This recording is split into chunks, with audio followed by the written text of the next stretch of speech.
1 Samuel 28. Saul and the medium of Endor. In those days, the Philistines gathered their forces for war to fight against Israel. And Achish said to David, "Understand that you and your men are to go out with me in the army." David said to Achish, "Very well, you shall know what your servant can do." And Achish said to David, "Very well, I will make you my bodyguard for life." Now Samuel had died, and all Israel had mourned for him and buried him in Ramah, his own city. And Saul had put the mediums and the necromancers out of the land. The Philistines assembled and came and encamped at Shunem. And Saul gathered all Israel, and they encamped at Gilboa. When Saul saw the army of the Philistines, he was afraid, and his heart trembled greatly. And when Saul inquired of the Lord did not answer him, either by dreams, or by Urim, or by prophets. Then Saul said to his servants, "Seek out for me a woman who is a medium, that I may go to her and inquire of her." And his servants said to him, "Behold, there is a medium at Endor." So Saul disguised himself and put on other garments and went, he and 2 men with him. And they came to the woman by night. And he said, "Divine for me by a spirit, and bring up for me whomever I shall name to you." The woman said to him, "Surely you know what Saul has done, how he has cut off the mediums and the necromancers from the land. Why then are you laying a trap for my life to bring about my death?" But Saul swore to her by the Lord, "As the Lord lives, no punishment shall come upon you for this thing." Then the woman said, "Whom shall I bring up for you?" He said, "Bring up Samuel for me." When the woman saw Samuel, she cried out with a loud voice. And the woman said to Saul, "Why have you deceived me? You are Saul." The king said to her, "Do not be afraid. What do you see?" And the woman said to Saul, "I see a God coming up out of the earth." He said to her, "What is his appearance?"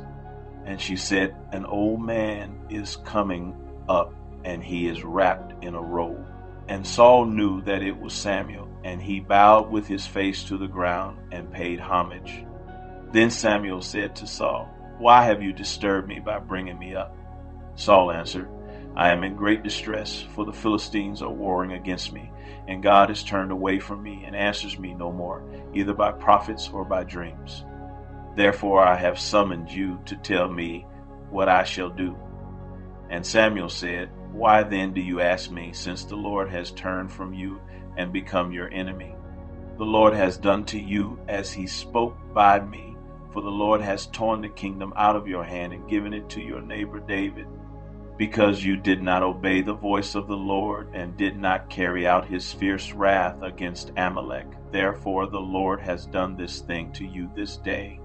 Moreover, the Lord will give Israel also with you into the hand of the Philistines, and tomorrow you and your sons shall be with me.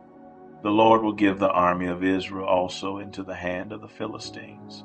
Then Saul fell at once full length on the ground, filled with fear because of the words of Samuel. And there was no strength in him, for he had eaten nothing all day and all night. And the woman came to Saul, and when she saw that he was terrified, she said to him, "Behold, your servant has obeyed you. I have taken my life in my hand and have listened to what you have said to me. Now therefore, you also obey your servant. Let me set a morsel of bread before you and eat, that you may have strength when you go on your way." He refused and said, "I will not eat." But his servants together with the woman urged him, and he listened to their words. So he arose from the earth and sat on the bed. Now the woman had a fattened calf in the house, and she quickly killed it. And she took flour and kneaded it and baked unleavened bread of it. And she put it before Saul and his servants, and they ate. Then they rose and went away that night. 1 Samuel 29, the Philistines reject David. Now the Philistines had gathered all their forces at Aphek, and the Israelites were encamped by the spring that is in Jezreel. As the lords of the Philistines were passing on by hundreds and by thousands, and David and his men were passing on in the rear with Achish, the commanders of the Philistines said, "What are these Hebrews doing here?" And Achish said to the commanders of the Philistines, "Is this not David, the servant of Saul, king of Israel, who has been with me now for days and years? And since he deserted to me, I have found no fault in him to this day." But the commanders of the Philistines were angry with him. And the commanders of the Philistines said to him, "Send the man back, that he may return to the place to which you have assigned him. He shall not go down with us to battle, lest in the battle he become an adversary to us. For how could this fellow reconcile himself to his Lord? Would it not be with the heads of the men here? Is not this David, of whom they sing to one another in dances? Saul has struck down his thousands, and David his 10,000s. Then Achish called David and said to him, "As the Lord lives, you have been honest, and to me it seems right that you should march out and in with me in the campaign. For I have found nothing wrong in you from the day of your coming to me to this day. Nevertheless, the lords do not approve of you. So go back now, and go peaceably, that you may not displease the lords of the Philistines." And David said to Achish, "But what have I done? What have you found in your servant from the day I entered your service until now, that I may not go and fight against the enemies of my lord the king?"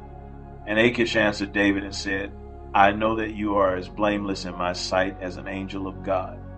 Nevertheless, the commanders of the Philistines have said, 'He shall not go up with us to the battle.' Now then, rise early in the morning with the servants of your Lord who came with you, and start early in the morning, and depart as soon as you have light." So David set out with his men early in the morning to return to the land of the Philistines. But the Philistines went up to Jezreel. 1 Samuel 30. David's wives are captured. Now when David and his men came to Ziklag on the third day, the Amalekites had made a raid against the Negev and against Ziklag. They had overcome Ziklag and burned it with fire, and taken captive the women and all who were in it, both small and great. They killed no one, but carried them off, and went their way. And when David and his men came to the city, they found it burned with fire, and their wives and sons and daughters taken captive. Then David and the people who were with him raised their voices and wept until they had no more strength to weep. David's two wives also had been taken captive, Ahinoam of Jezreel and Abigail the widow of Nabal of Carmel. And David was greatly distressed, for the people spoke of stoning him, because all the people were bitter in soul, each for his sons and daughters. But David strengthened himself in the Lord his God. And David said to Abiathar the priest, the son of Ahimelech, "Bring me the ephod." So Abiathar brought the ephod to David. And David inquired of the Lord, "Shall I pursue after this band? Shall I overtake them?" He answered him, "Pursue, for you shall surely overtake and shall surely rescue." So David set out, and the 600 men who were with him, and they came to the brook Besor, where those who were left behind stayed. But David pursued, he and 400 men. 200 stayed behind, who were too exhausted to cross the brook Besor. They found an Egyptian in the open country and brought him to David. And they gave him bread, and he ate. They gave him water to drink, and they gave him a cake of figs and 2 clusters of raisins. And when he had eaten, his spirit revived, for he had not eaten bread or drunk water for 3 days and 3 nights. And David said to him, "To whom do you belong, and where are you from?" He said, "I am a young man of Egypt, servant to an Amalekite, and my master left me behind because I fell sick 3 days ago. We had made a raid against the Negev of the Cherethites, and against that which belongs to Judah, and against the Negev of Caleb, and we burned Ziklag with fire." And David said to him, "Will you take me down to this band?" And he said, Swear to me by God that you will not kill me or deliver me into the hands of my master, and I will take you down to this band." David defeats the Amalekites. And when he had taken him down, behold, they were spread abroad over all the land, eating and drinking and dancing, because of all the great spoil they had taken from the land of the Philistines and from the land of Judah. And David struck them down from twilight until the evening of the next day, and not a man of them escaped, except 400 young men who mounted camels and fled. David recovered all that the Amalekites had taken, and David rescued his 2 wives. Nothing was missing, whether small or great, sons or daughters, spoil or anything that had been taken. David brought back all. David also captured all the flocks and herds, and the people drove the livestock before him and said, "This is David's spoil." Then David came to the 200 men who had been too exhausted to follow David and who had been left at the brook Besor. And they went out to meet David and to meet the people who were with him. And when David came near to the people, he greeted them. Then all the wicked and worthless fellows among the men who had gone with David said, "Because they did not go with us, we will not give them any of the spoil that we have recovered, except that each man may lead away his wife and children and depart." But David said, "You shall not do so, my brothers, with what the Lord has given us. He has preserved us and given into our hand the band that came against us. Who would listen to you in this matter? For as his share is who goes down into the battle, so shall his share be who stays by the baggage. They shall share alike." And he made it a statute and a rule for Israel from that day forward to this day. When David came to Ziklag, he sent part of the spoil to his friends, the elders of Judah, saying, "Here is a present for you from the spoil of the enemies of the Lord." It was for those in Bethel, in Ramoth of the Negeb, in Jatir, in Aroer, in Sifmoth, in Eshtemoa, in Rakal, in the cities of the Jerahmeelites, in the cities of the Kenites, in Hormah, in Bor Ashan, in Athak, in Hebron, for all the places where David and his men had roamed. 1 Samuel 31, the death of Saul. Now the Philistines were fighting against Israel, and the men of Israel fled before the Philistines and fell slain on Mount Gilboa. And the Philistines overtook Saul and his sons, and the Philistines struck down Jonathan and Abinadab and Malchishua, the sons of Saul. The battle pressed hard against Saul, and the archers found him, and he was badly wounded by the archers. Then Saul said to his armor-bearer, "Draw your sword and thrust me through with it, lest these uncircumcised come and thrust me through and mistreat me." But his armor-bearer would not, for he feared greatly. Therefore Saul took his own sword and fell upon it. And when his armor-bearer saw that Saul was dead, he also fell upon his sword and died with him. Thus Saul died, and his 3 sons, and his armor-bearer, and all his men on the same day together. And when the men of Israel who were on the other side of the valley and those beyond the Jordan saw that the men of Israel had fled, and that Saul and his sons were dead, they abandoned their cities and fled, and the Philistines came and lived in them. The next day, when the Philistines came to strip the slain, they found Saul and his 3 sons fallen on Mount Gilboa. So they cut off his head and stripped off his armor, and sent messengers throughout the land of the Philistines to carry the good news to the house of their idols and to the people.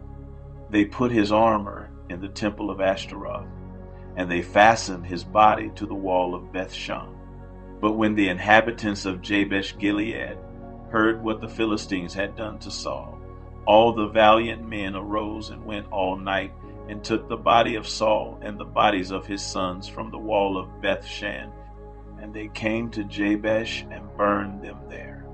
And they took their bones and buried them under the tamarisk tree in Jabesh and fasted 7 days.